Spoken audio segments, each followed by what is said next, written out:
Hi, I'm Dr. Elliot and it's time for part 3 of my New Year's reading forecast for 2020.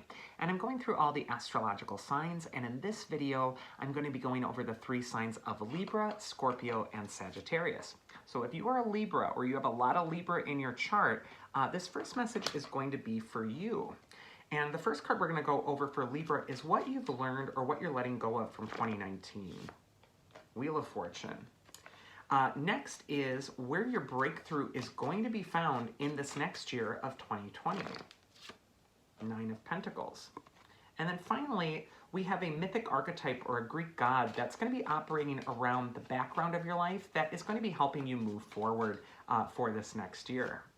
And we got Demeter, the goddess of grain.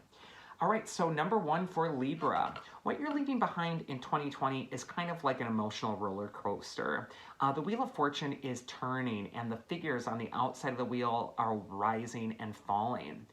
Some are going up, some are going down, and that's just been you at different phases of the year. It's been like really great highs and really bad lows, but that you've been going up and down quite a bit. And one of the lessons that you've been learning, or one of the things that's calling you back home, is to try to find your center again.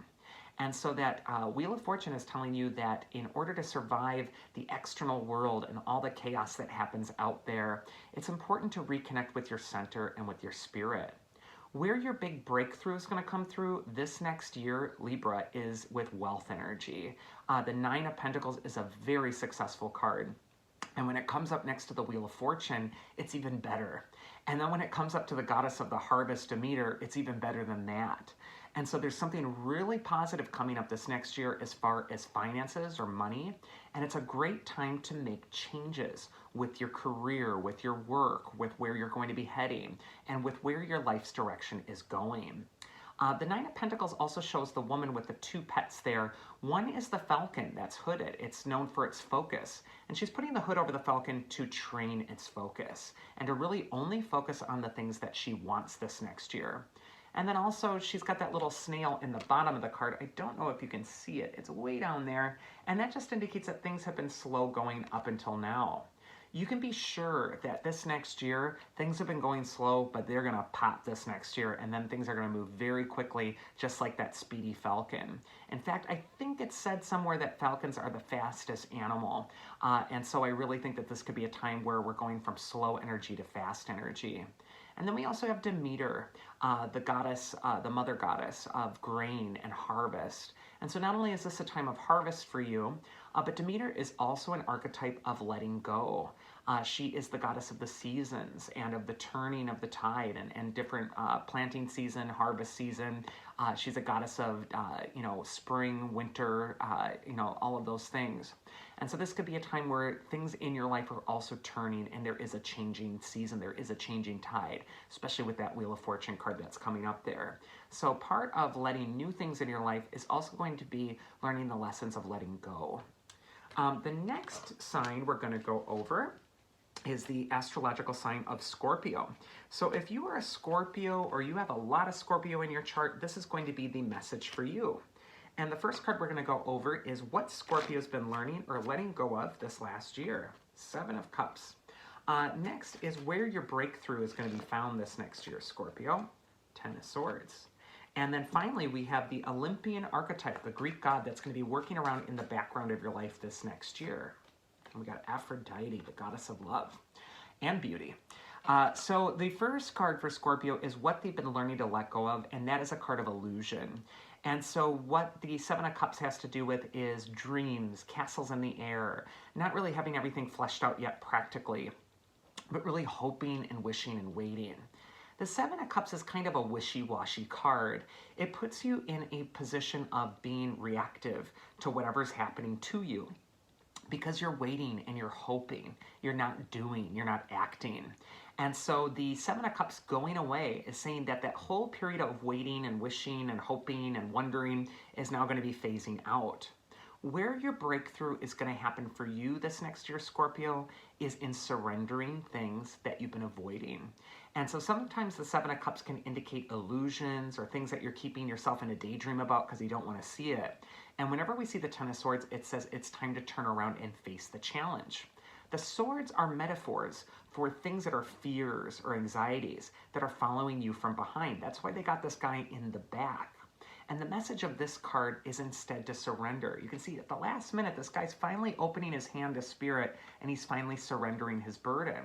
And so this card is coming up to say that it's time to finally let something go that you've been hoping about or wishing or waiting on or feeling reactive to. And sometimes it's just time to say, you know what, this phase is done, it's ended, it's time to move forward.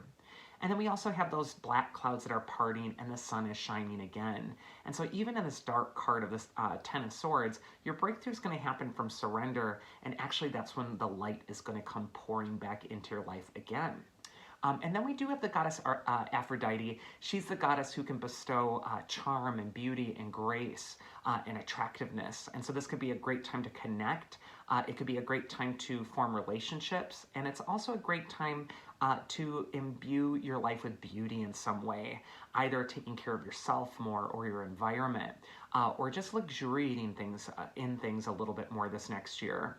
It's never going to be a waste of energy to give back to yourself this next year.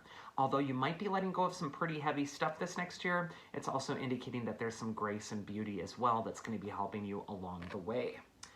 The next set of cards is going to be for the astrological sign of Sagittarius. So if you are a Sagittarius or you have a lot of Sag in your chart, this is going to be your message. Our first card is what you've learned or what you've been letting go of. The Star. Wow, that's cool.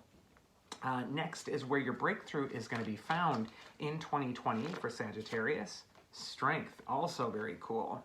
And then finally, we have the Olympian archetype that's going to be helping you in the background of your life this next year. And we got Zeus. Very cool year for Sagittarius.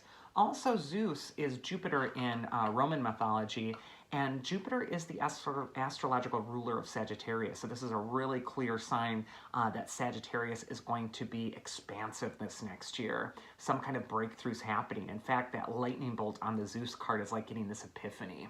Well, what's your epiphany have to do with? Number one, there's inner wisdom that you've been learning.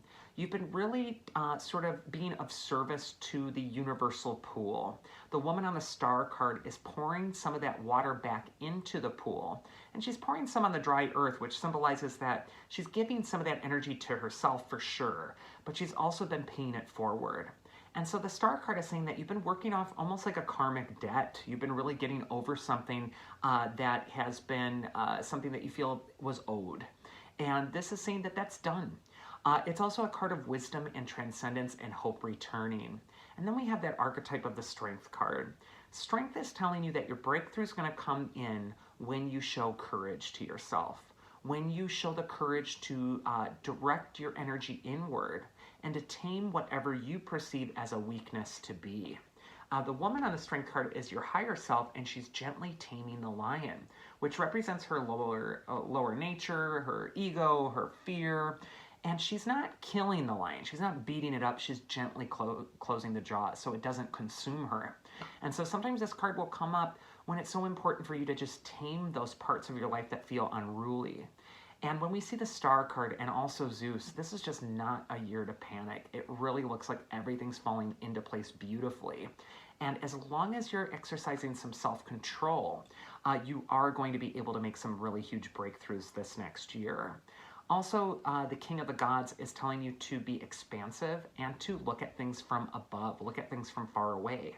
That's also the message of the Star card. It's a card of perspective and looking at things in that universal context. So this next year for Sagittarius could be a really huge one where they're making a lot of personal discovery and also a lot of personal breakthroughs as well. So that is this third video is finished. I do hope you enjoyed it, and if you did, I invite you to go to elliotoracle.com and book a session with me for the new year. Otherwise, I hope you all have a happy and safe new year, and please do take care.